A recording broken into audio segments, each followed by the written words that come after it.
It'll just be for a few months while we get back on our feet, Jessica had promised, her two kids clinging to her legs while Mike nodded earnestly behind her. We've lost everything, Natalie. You're our only hope. My name is Natalie, and at 29, I was about to make the biggest mistake of my life by letting my stepsister's family move into my carefully curated two-bedroom apartment. The home office I'd spent years perfecting, the peaceful space where I built my freelance design business, all of it was about to be invaded by chaos. The kids can sleep in the office, Jessica continued, gesturing to her 4-year-old Emma and 6-year-old Tyler. We'll take the guest room. You'll barely notice we're here. I looked at my pristine living room, where my drafting table sat near the window, catching the perfect natural light.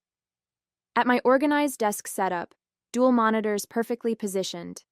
At the peace and quiet I needed to meet my clients' deadlines. I work from home, I reminded them. I need that space for my business. Oh, you can work anywhere, Jessica waved dismissively. The kitchen table, your bedroom, it's not like you need a whole room just for drawing. I bit back a response about how graphic design was more than just drawing, how I'd built a successful business that paid for this apartment, how I'd carefully chosen this place for its perfect layout and lighting. But they were family. And they had nowhere else to go, or so they claimed. Their own place had been foreclosed on after months of missed payments, though they blamed the bank, the economy, their jobs. Everyone but themselves. It's temporary, Mike assured me, though something in his tone felt off. Just until we find new jobs and save up a deposit. I should have asked more questions about their plans, their timeline, their budget, about why they couldn't stay with Mike's family or Jessica's dad, my former stepfather who'd remarried and moved to Florida, about why they'd waited until the last possible moment to ask for help. Instead, I found myself saying yes. Because they were family. Because they had kids. Because Jessica had been crying about not wanting her children to be homeless. You're a lifesaver, Jessica hugged me, her designer perfume overwhelming. We'll be model house guests, I promise. 2 days later, they moved in with more belongings than should have been possible for people who'd lost everything. The kids immediately began running through my quiet apartment, their shrieking echoing off the walls. Mike sprawled on my couch asking about the Wi-Fi password and cable channels. And Jessica? She was already rearranging my kitchen cabinets to make them more functional. The first week was a preview of the nightmare to come. Every morning, I'd wake up to find my kitchen in complete disarray. Dishes piled high, food left out overnight, sticky spots on my pristine counters. Jessica claimed she was too exhausted to clean up after cooking for her family. My carefully organized refrigerator became a chaos of half-eaten leftovers and juice boxes. My specialized art supplies, which I kept in specific places for easy access during client calls, were constantly being moved or tidied away where I couldn't find them. The kids need space to do their homework, Jessica explained when I found my drafting table pushed into a corner, covered with coloring books and crushed crayons. You can work in your bedroom, right? My bedroom became my last refuge, but even that wasn't sacred. Jessica would barge in without knocking, usually while I was on client calls. The kids need quiet time, she'd whisper-shout, ushering Emma and Tyler into my personal space. Just watch them for an hour while Mike and I run errands. The errands always seemed to take 3 or 4 hours. Meanwhile, I'd try to maintain my professional composure on Zoom calls, while Emma drew on my walls and Tyler jumped on my bed. We're job hunting, Mike would say when they finally returned, though neither of them ever seemed to have actual interviews. They'd come back with shopping bags from the mall, or Jessica would have a fresh manicure. My grocery bills tripled. They never contributed, claiming they needed to save every penny for their new place. Yet somehow Jessica always had money for her weekly hair appointments and designer coffee runs. Family helps family, she'd say whenever I brought up expenses. Remember when our parents were married? We shared everything then. We hadn't shared everything. Jessica had taken everything just like she was doing now. She'd been 12 and I'd been 11 when our parents married, and those 3 years before her dad left my mom had been a preview of this exact dynamic. "You're being dramatic," she said when I asked her to please stop reorganizing my art supplies. "This is how normal families live. You're just not used to it because you live alone like a hermit." The word temporary started feeling like a joke. They made no effort to look for apartments. Every time I mentioned their plans, they had a new excuse. "The rental market is so tough right now. We're waiting for the right opportunity. The kids are finally settled in. We can't uproot them again so soon." Meanwhile, my work suffered. Meeting deadlines became nearly impossible with constant interruptions and my workspace in chaos. Clients started noticing the decline in my productivity. My carefully built reputation was at risk. The breaking point came on a Tuesday afternoon. I'd gone to a coffee shop to meet a crucial deadline, the only way to get any work done lately. When I returned home 3 hours later, my living room had been completely transformed. My drafting table was gone, shoved into the apartment's storage unit without my permission. My dual monitor setup had been pushed against a wall, replaced by a giant toy organizational system. Bright plastic bins filled with the kids' toys dominated the space where I'd built my career. "Surprise!" Jessica beamed, gesturing at the chaos. "Now the kids have a proper play area. Much better use of the space, right?" I stood frozen in the doorway, my laptop bag sliding from my shoulder. "Where's my drafting table?" "Oh, we put that old thing in storage. You never really used it anyway. You're always working on your laptop these days." Because they'd taken over my workspace. Because I'd been forced to adapt to their invasion of my home. Because I'd been too nice to stand up for myself. "Those monitors are an eyesore," she continued, wrinkling her nose. "We should really—" "Don't touch my equipment." My voice came out sharper than I'd ever heard it. "This is my office, my workspace, my home." "Our home now," Mike called from the couch, not even looking up from his phone. "Family shares, right?" "The kids need space to play," Jessica insisted. "You can't expect them to be cooped up in one room all day. They're children. And I'm a working professional who needs her office. This apartment isn't a daycare center. It's my workplace." "You're being selfish," Jessica's voice took on that familiar wounded tone. "After everything we've done?" "Everything you've done? What exactly have you done except take over my home, disrupt my work, and disrespect my boundaries?" "We're family." "No, you're squatters. You haven't looked for jobs, haven't apartment hunted, haven't contributed a dime to expenses. You've just taken and taken and taken." Emma started crying at my raised voice. Jessica immediately scooped her up, giving me a look of pure martyrdom. "Now look what you've done. Come on, sweetie, let's get away from mean Aunt Natalie who doesn't want to share her toys." I watched them retreat to the guest room. Their room now, apparently, and something inside me snapped. This wasn't sharing. This was invasion. This was theft of my space, my peace, my livelihood. That night, after they'd all gone to bed, I opened my laptop and started making plans. Over the next week, I executed my plan with the same precision I used in my design projects. First, I found a new apartment across town, a one-bedroom with a dedicated office nook and strict lease terms about overnight guests. I paid the deposit from my emergency fund, grateful I'd maintained savings despite my increased expenses. During my coffee shop work sessions, I slowly moved my most important belongings to a small storage unit.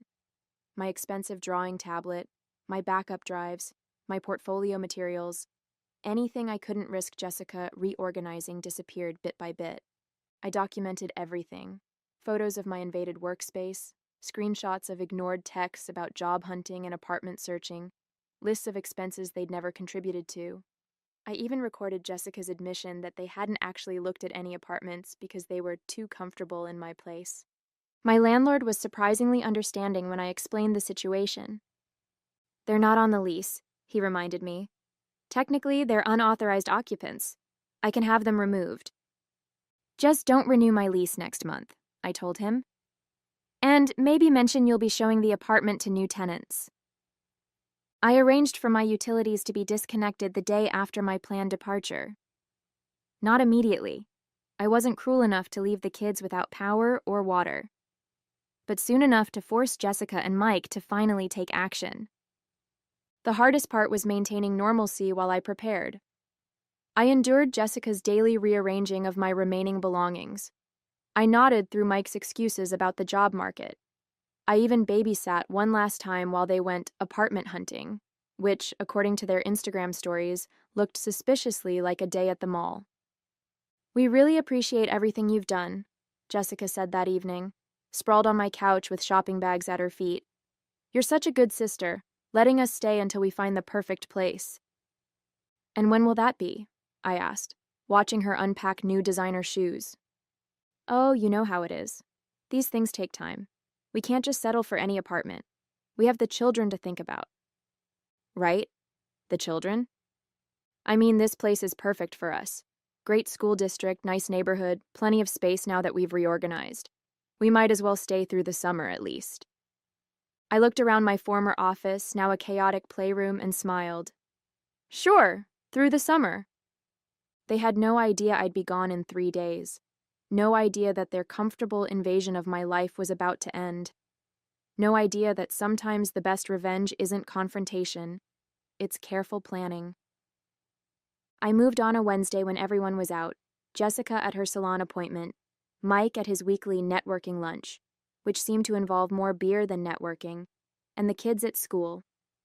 My new apartment was ready, the moving company efficient and quick.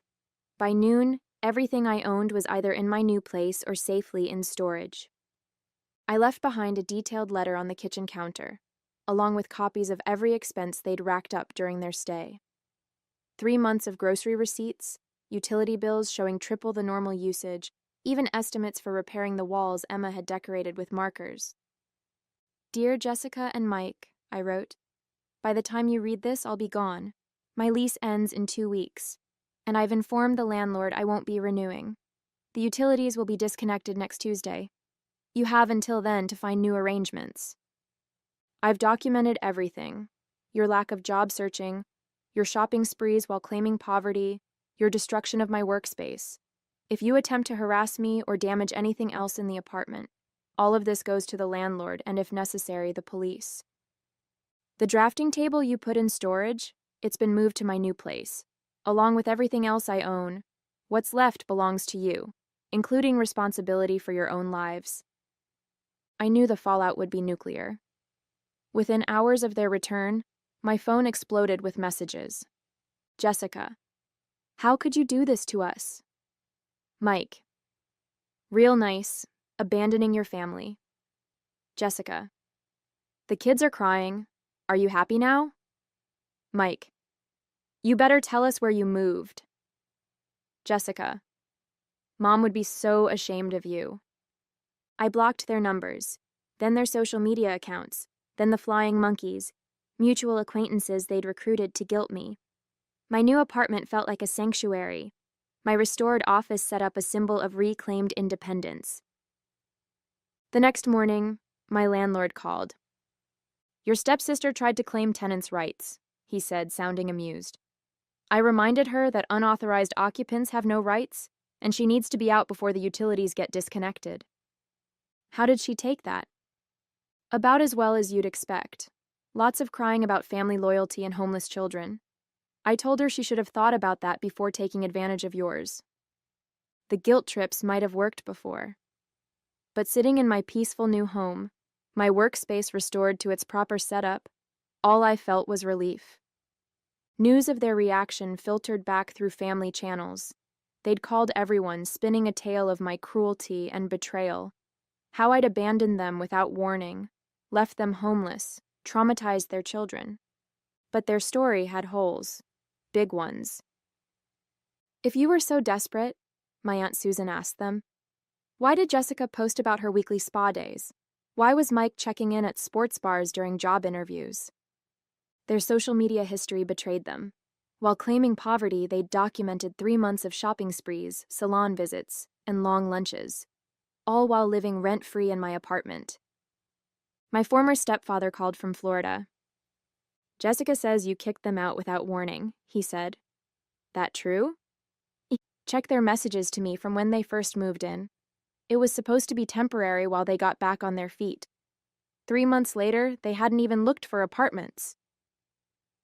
Sounds like Jessica, he sighed. She's always expected others to solve her problems. Her mother and I spoiled her that way. 2 days before the utilities were set to be disconnected, reality finally hit them. My landlord reported they'd started packing, though not before Jessica tried one last manipulation tactic. She offered to pay rent going forward, he told me. I reminded her that I already had new tenants lined up, ones without a history of foreclosure. They ended up moving in with Mike's parents, the same parents who'd been impossible to live with when they'd first needed a place to stay. Funny how possibilities open up when you have no other options. The best revenge, though, was the silence, the peace, the ability to work without interruption, to keep my space organized, to live without constant demands and guilt trips. My business recovered quickly. Turns out it's easier to meet deadlines when you're not being treated like free childcare. My clients noticed the improvement in my work, leading to new projects and referrals. A week after they moved out, Jessica made one last attempt to contact me through a mutual friend. She says they would have found their own place eventually, the friend reported, that you just needed to be patient and understanding. I was patient for 3 months, I replied. Understanding went out the window when they took over my office without permission. She also mentioned they might need a place to stay again soon. Mike's parents are being difficult about their living arrangements. I blocked that friend too. Part 3, Segment 1, 600 words. 6 months after my great escape, my business was thriving. The peace and quiet of my new apartment, combined with my restored professional workspace, allowed me to take on more clients and raise my rates. I'd even hired a virtual assistant to handle my growing workload. The family drama had mostly settled, though Jessica and Mike still managed to make their presence known. They'd moved 3 more times, from Mike's parents to a series of increasingly shabby rentals, each time claiming the landlords were unfair, or the neighbors, hostile. Apparently, other people weren't as tolerant of their entitled behavior as I had been. My Aunt Susan kept me updated on their attempts to find their next victim. They'd tried staying with various family members, but their reputation preceded them. No one was willing to risk becoming their next free accommodation. Jessica actually had the nerve to suggest moving in with me, Susan told me over coffee. Said they'd learned their lesson about respecting boundaries. I reminded her that's exactly what she told you. The kids, at least, had found some stability. Mike's parents had insisted on having them stay during the week so they could remain in their school, while Jessica and Mike only had them on weekends. It wasn't an ideal situation, but it was better than the chaos they'd been living in. My new apartment became everything I'd wanted my old place to be. I set up a proper home office with dedicated client meeting space. My work area stayed organized. My kitchen remained clean, and my peace was uninterrupted by demands for impromptu babysitting. One morning, I received an unexpected email from Jessica. I've been doing a lot of thinking. Maybe we didn't handle things the best way when we stayed with you. We were going through a rough time, but that's no excuse for taking advantage. I see that now. The kids miss you. Would you consider meeting for coffee? It was the closest thing to an apology I'd ever get from her, but something about the timing felt off. I called Mike's mother, who'd become an unlikely ally. Oh, they just got evicted again, she confirmed. Jessica's been calling everyone, trying to find a place to stay. Don't fall for it. I wrote back a simple response. I'm glad you've gained this perspective. I hope it helps you make better choices in the future, but I'm not interested in meeting right now. Her reply came within minutes. We've really changed, and we found this great apartment, but we need help with the deposit. Just a small loan will pay you back right away. For the kids' sake? There it was, the real reason for the sudden apology. I didn't bother responding. Later that week, I received a large design project from a client who'd found me through my upgraded portfolio website. The fee would cover 3 months of my old apartment's rent, the same amount I'd spent supporting Jessica's family while they lived with me. Sitting at my pristine drafting table, watching the sunset through my office window, I felt nothing but gratitude for having found the strength to break free. Sometimes the biggest gift you can give yourself is the courage to say no to toxic family members. My first holiday season in my new apartment brought another wave of family drama. Jessica and Mike had orchestrated a campaign to paint me as the villain at every family gathering, conveniently forgetting to mention their own actions. "But it's Christmas," my Aunt Mary pleaded. "Can't you just forgive them? They've learned their lesson." Had they? According to Mike's mother, they'd just been asked to leave their latest apartment for non-payment of rent, despite both finally having jobs. Jessica was working part-time at a boutique, though most of her paycheck went to maintaining her appearance. Mike had found work at a car dealership but spent more time hanging out with his coworkers than actually selling cars. "They're still living beyond their means," Mike's mother confided. "Designer clothes, expensive restaurants, salon visits. Then they cry poverty when the rent's due. At least the kids are stable with us during the week." I declined the family Christmas dinner, opting instead to host a small gathering at my new place for the relatives who'd supported me. My Aunt Susan brought her famous pie, Mike's mother came with the kids for a brief visit, and my former stepfather even flew in from Florida. "This is what a home should feel like," Susan commented, looking around at my organized space. "Peaceful, respectful, not like a tornado of entitlement blew through." The kids had changed too. Away from their parents' chaos, they'd settled into better routines. Emma no longer drew on walls, and Tyler had improved in school. They were still energetic, but now their energy was channeled into proper activities rather than destroying someone else's space. "Having them during the week has made such a difference," Mike's mother said. "They need structure, not constant upheaval." My business continued to grow. I'd converted the apartment's small dining nook into a client meeting area, complete with a professional backdrop for video calls. No more children screaming in the background or Jessica barging in during meetings. The Friday before Christmas, Jessica made another attempt to reconnect. "The kids made you Christmas cards. We'd love to drop them off. Maybe stay for a quick visit? We can catch up, talk about old times. I've really been reflecting on everything." I knew this script. First, a seemingly innocent visit. Then a sad story about their current living situation. Finally, the request. Just a temporary stay, just until they found something else, just because we're family. "You can mail the cards," I replied. "My address hasn't changed." "Don't be like that," she wrote back.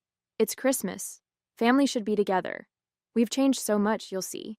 And we found this amazing apartment, but the deposit is a bit high." I didn't bother reading the rest. Instead, I focused on wrapping presents for the kids, which I'd send to Mike's parents' house. They would have a stable Christmas there, without the stress of wondering where they'd be living next month or watching their parents manipulate relatives for money. A year after my escape, I received a surprising call from Mike's mother. Jessica and Mike had finally gotten an apartment they could afford in a modest complex across town. No luxuries, no premium location, just a basic 2-bedroom that matched their actual budget. "The evictions finally caught up with them," she explained. "No decent place would rent to them, so they had no choice but to live within their means. Sometimes hitting bottom is the only way people learn." The kids still spent weekdays with their grandparents, which had become a formal arrangement through family court. They visited my new apartment occasionally, always with their grandmother, never with Jessica and Mike. "Aunt Natalie's house is so quiet," Emma commented during one visit. "And clean." "That's because she takes care of her things," their grandmother explained pointedly, "and respects other people's space." My business had doubled in size. I'd hired 2 remote designers to help with the workload, and my client list included several prestigious companies. The peace and stability of my new life had allowed me to focus on growth instead of constantly managing chaos. Jessica still tried to reach out occasionally, usually when they needed money, but her messages had lost their power over me. I'd learned that family shouldn't be used as a weapon or an excuse for bad behavior. My former stepfather summed it up best during his last visit. "Sometimes the kindest thing you can do for family is let them face the consequences of their own actions. You didn't abandon them. You just stopped enabling them." During one of my Aunt Susan's visits, she noticed the empty picture hooks on my living room wall. I'd taken down the family photos after moving, not wanting daily reminders of that chaotic time. You could fill these walls with your own story now, she suggested. Your designs, your achievements, your peaceful new life. She was right. The next day, I began creating a gallery wall, framed prints of my best design work, professional awards I'd earned, and a few select photos of the family members who'd stood by me. Jessica saw the photos on my social media and immediately messaged, "Nice to see you've got pictures up. We should take a new family photo for your wall. Maybe over dinner at your place?" I had to laugh at her persistence. Even now, she was still trying to find a way back in. But my walls, both physical and emotional, were finally mine to decorate as I chose. Mike's mother sent me a holiday card with a recent photo of the kids. They looked happy, settled. Emma had joined a children's art class, and Tyler was playing Little League baseball. They were thriving in the stability their grandparents provided, proof that structure and boundaries could make all the difference. My new apartment wasn't just a home anymore. It was a testament to what's possible when you stop sacrificing your peace for other people's chaos. Every organized drawer, every quiet morning, every successful client meeting was a reminder that sometimes the family you need to protect most is yourself.